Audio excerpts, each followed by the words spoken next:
ओशो का जन्म रहस्यमय और दिव्य घटनाओं से घिरा हुआ है, जो उनकी कहानी को शुरुआत से ही असाधारण बना देता है।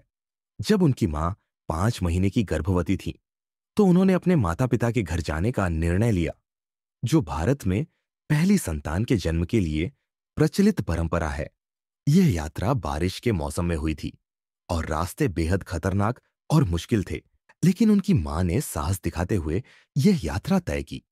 वह अपने भाई के साथ घोड़े पर सवार होकर कठिन रास्तों और प्राकृतिक बाधाओं का सामना करते हुए चल पड़ी।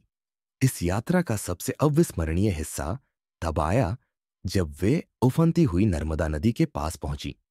उन्हें नदी पार करने के लिए एक छोटी लकड़ी की नाव का सहारा लेना था, लेकिन नाविक ने उन्हें ले जाने से मना कर दिया।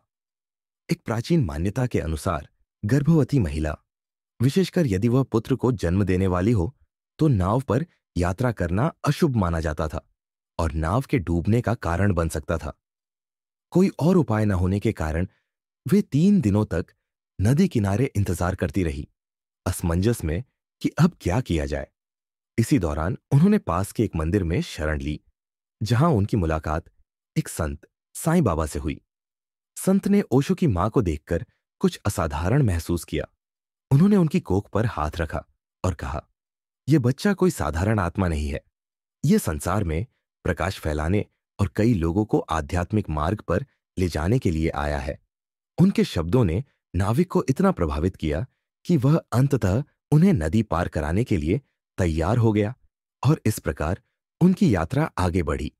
कुछ समय बाद ओशो का जन्म हुआ, एक ऐसा बालक जिसकी शिक्षा और उपस्थिति ने बाद में लाखों लोगों के जीवन को बदल दिया। उनके जन्म से पहले ही उनकी यात्रा ने संकेत दिया कि आगे चलकर उनका जीवन कितना अद्वितीय और प्रेरणादायक होने वाला है।